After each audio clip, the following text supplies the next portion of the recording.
Hello, everybody. We are the University of Illinois at Urbana-Champaign chapter of the Institute for Scientific Progress, Innovation, Research, and Edu-Training, INSPIRE for short. And we are pleased to present our solar proposal. Next slide, please. I'm Justin, Senior Systems Engineering major. I'm Jeff. I'm a senior in agricultural engineering. I'm Griffin. I'm a freshman in electrical engineering. I'm Edric. I'm a sophomore in electrical engineering. And we are an all undergraduate team consisting mainly of engineering majors. Next slide. Our district case site consists of two main areas of jurisdiction separated by Spear Boulevard. West of the boulevard is a portion of the Auraria Higher Education Center, which we call AHEC, or the Auraria side. And the east side consists of the Denver Performing Arts Complex on the north and the Colorado Convention Center on the south, which we call the Denver side. Next slide. Here is a map of the entire AHEC area. The portion of our site is within the area delineated in red. Next slide. We began our design process by identifying the sites for the proposed PV systems. Starting with AHEC, these are models from the 2012 Auraria Strategic Implementation Plan.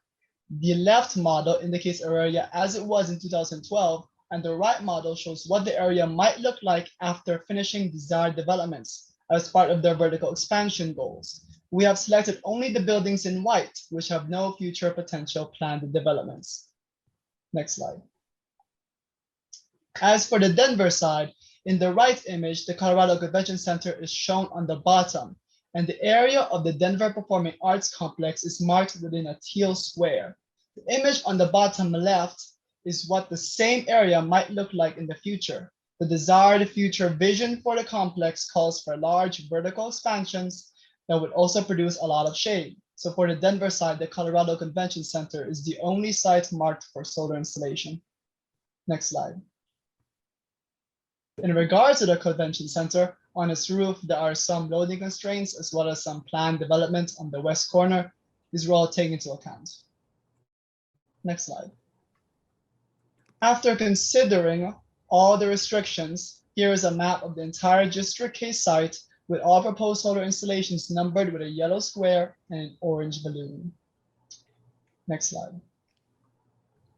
So for our PV system modeling, we utilized the Aurora Solar software. And as seen on the image on the right, we left spacing in between panels for walkways, as well as 4-foot spacing between any rooftop structures, as well as from the edges. And this was all to ensure that we are within NEC and fire code compliance. Some additional trees and structures were also added to the model so the simulation could more accurately predict the shading. So this first site is the Plaza building with a total size of 181 kilowatts and estimated hardware cost of $147,000. Site 2 is the PE building, sized at 398 kilowatts. This is one of our larger systems and has estimated hardware costs of $319,000. Site 3 is the North Classroom building. This is actually our smallest site due to the abundance of HVAC equipment and other structures on the northeast side of the building. So we were really limited to just this roof face. And the total estimated hardware costs are $114,000. Site 4 is the Science building at 246 kilowatts and estimated hardware cost of almost $200,000. However, this doesn't include the battery system, which is actually hosted and powered by this rooftop array. And the purpose of the battery system is to provide power to critical loads within the science building during any grid outages. But Griffin will go more in depth with that in a minute. Site 5 is the West Classrooms. This is another one of our larger sites at 449 kilowatts and has estimated hardware costs of $359,000. Site 6 is the Cherry Creek building at 249 kilowatts and estimated hardware costs of $202,000. This site, we also had to take into account some additional future development plans over here on the southeast portion of the building. So we were really just limited to these two roof faces here.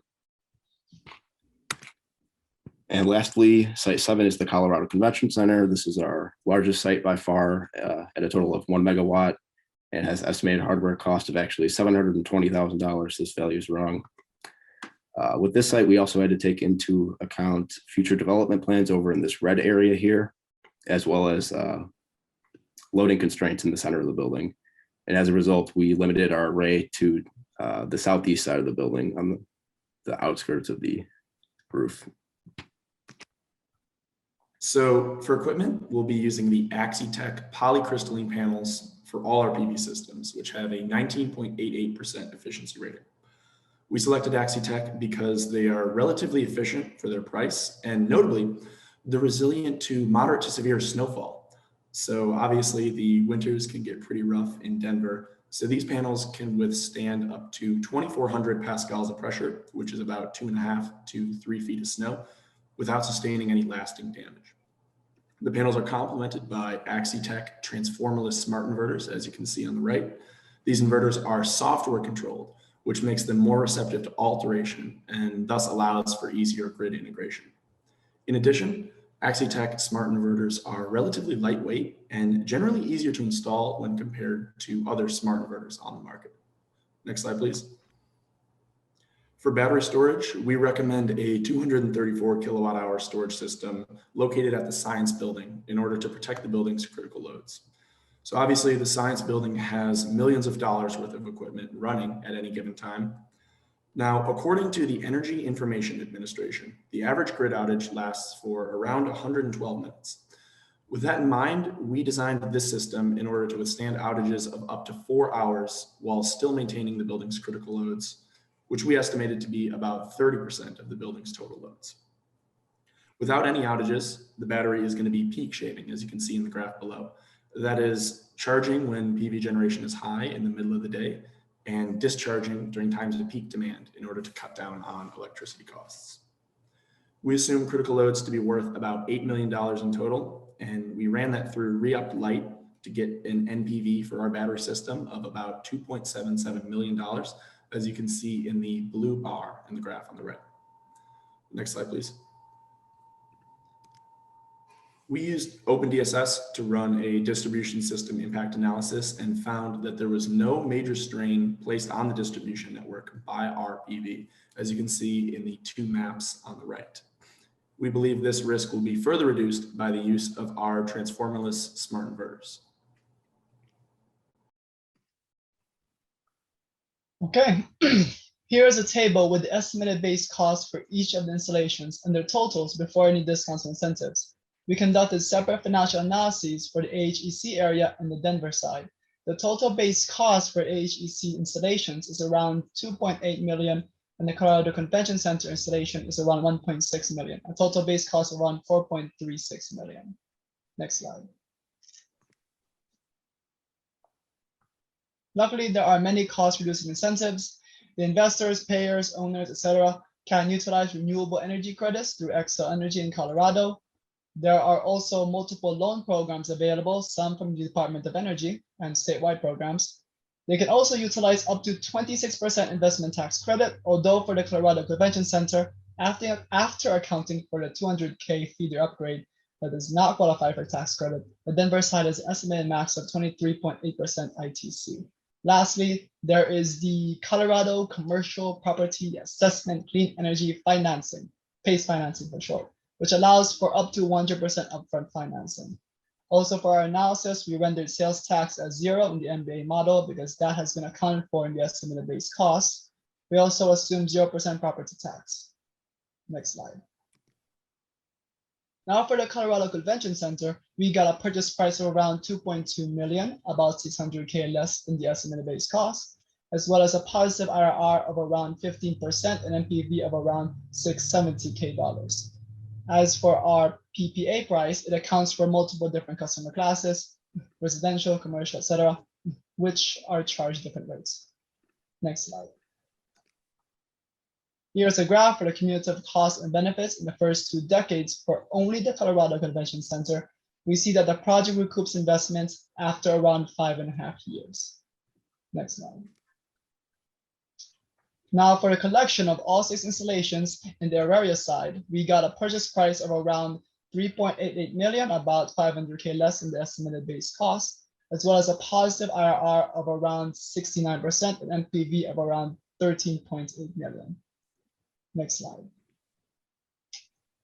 For the HEC installations, due to the much larger IRR, we see a quicker recovery of investment at around only 2 years and a higher gain over time. Next slide. And to tie this all together with the community that it will eventually be serving, we suggest that there be periodic meetings with the relevant stakeholders. These include the facility managers, the administration, contractor representatives, and also the general public at large. They could discuss many things from, for example, possibly enhancing the aesthetic appearance of the solar panels if they are not up to par visually, to also altering scheduling to ensure that excessive noise production is outside of any busy hours during the day. Next slide, please. And here is our proposed timeline. It is a 1-year plan or 12 months, 6 of which will be devoted exclusively for construction. We've also subdivided some of these broader categories and gave our recommended timeframes for each of those subcategories. Next slide, please. Okay, as for district goals, although the proposed system has very little impact on Denver's community solar goals, I think it was between 0.02 to 0.05% increase. The 6 proposed sites in HEC, along with the 2 existing solar sites, the arts building, the library, in total will approximately meet their goal of 2.5 megawatt renewable energy capacity, 100%. This does not include any other sources in the campus. Next slide.